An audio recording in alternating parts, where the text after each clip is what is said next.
Where to start? Jeff and I have been going at this now for a couple years. Just trying to get that almighty California blacktail. If you followed us, you know over the past few years, past few seasons, I've had some pretty good up and downs, and this year was no different. I thought I was in the clear. Jeff and I went out. We had a great night at camp the first night. Got up early and hit it hard.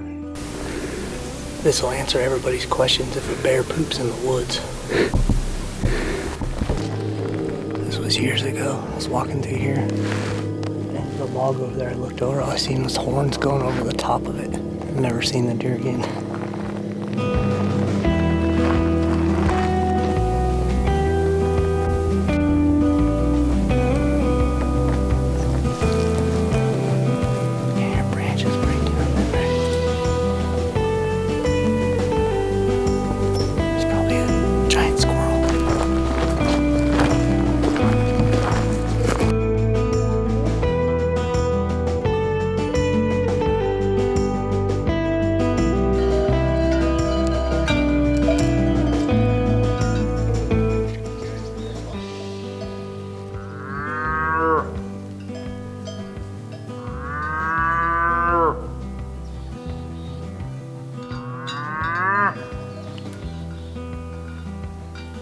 Jeff and I had hunted all day. Just took a couple breaks, you know. You don't want to waste too much time when, you know, you're on very limited time with our schedules. I didn't drink enough water opening day.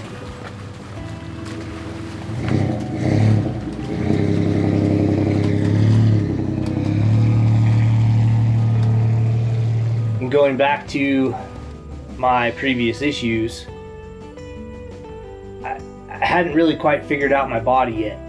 And needless to say, it let me know really quick that I did something wrong. Well, it's been one hell of a morning.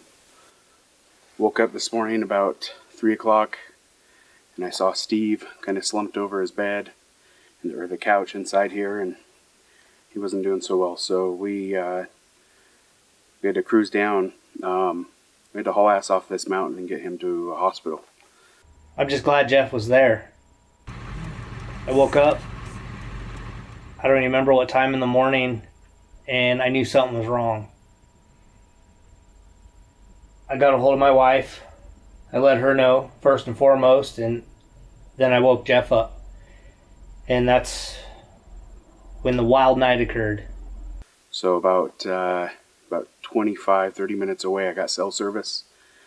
Called an ambulance and had him meet us down at a junction, and Steve was having some pretty severe abdominal pains, and if you know the rest of the story about that, you'll understand that it's pretty serious, and got scary there for a little bit. So I thought he was kind of going out in my passenger seat, and I mean he was in some serious pain. It's been a long time since I've seen somebody in that much pain. And he rushed me a few miles from camp down the mountain, down into a little town just north of where I live, and that's where the paramedics met me, and they kind of put a stop to the weekend for me anyway.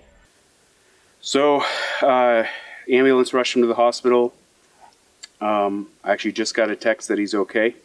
I had to come back up here because we had all of our camera equipment, and it's not hard to bust into one of these things. Luckily, we got some good neighbors that are very kind, and they're checking over our stuff for us. Ended up being in the hospital all day. Didn't get to hunt much for a couple days. Had to go get my camper. Jeff, unfortunately, he, like I said, scheduling. His time was a bit off. Or his time ran out, I should say. And he had to head home. Jeff got me down. I got to the hospital and got the care I needed. So, lived on for another day.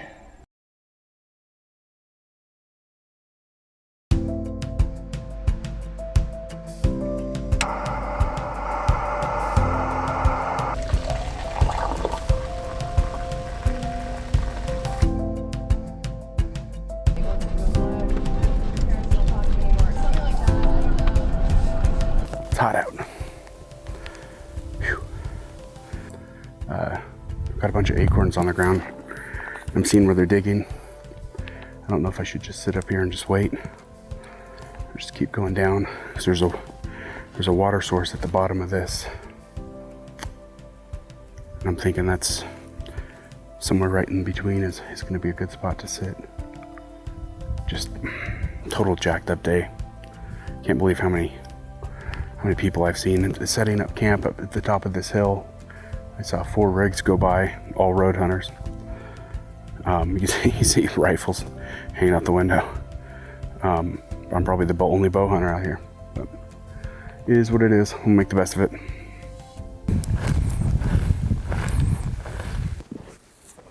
Curious to know if what all these deer are doing with all this driving around, because I know in Northern California when I hunted with Steve up there, they stay really close to the roads. It's the craziest thing I've ever seen.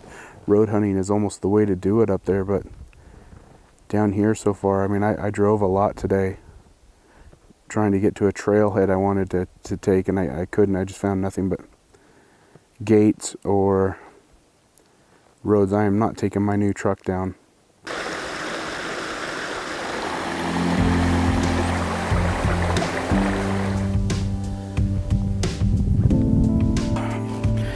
Well, this is an adventure, I suppose. If that's what you want to call it.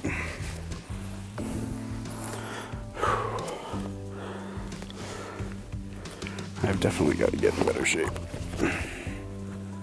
Lock that sun. I have seen 0 deer, and I have hiked my ass off. I don't know if you can hear it in the background, but in the last couple 20 minutes, there's been about 6 trucks, 2 of them Forest Service. There's a 300-pound fat-ass guy like myself can get out and hoof it 6 to 10 miles a day, up and down all this rock.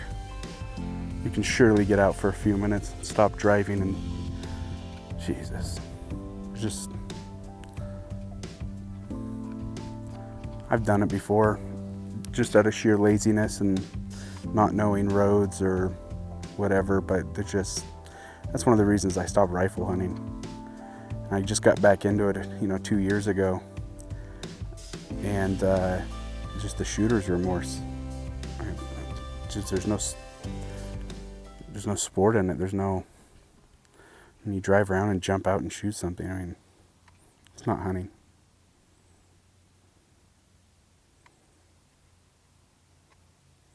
I know we always say it's about the adventures and about the memories and stuff, but it's also about filling freezers, so sometimes I get it. But this is absurd, and of course it's the last weekend of the season, which California's got to do a better job of extending these seasons out into the winter months. I mean, at least give us something to where we can get out to where it's not blazing hot. Where the deer are moving a little bit more, and stop protecting all these damn predators. This is insane. I should have seen at least 10 deer by now. If it was in Oregon, we probably would have, under the circumstances that I have right now, should have seen deer. I mean, it's wide open. I'm glassing acres and acres and acres. Nothing. I can't even believe I haven't seen a bear, though. Been pretty warm, though, so they're probably not out quite yet. I bet I see one tonight. I swear if we didn't have bad luck, we wouldn't have any luck at all. There's only so many films you can make about not being successful, and they just become boring and the same, and we don't want to do that. I don't want to do that. So, I don't know. We'll do it in the morning again. I'll probably hunt till noon, and then I'm gonna take off. I'm gonna go down, do a little bit of fly fishing, and blow some steam off, and I'm gonna go home, see my kids and my wife.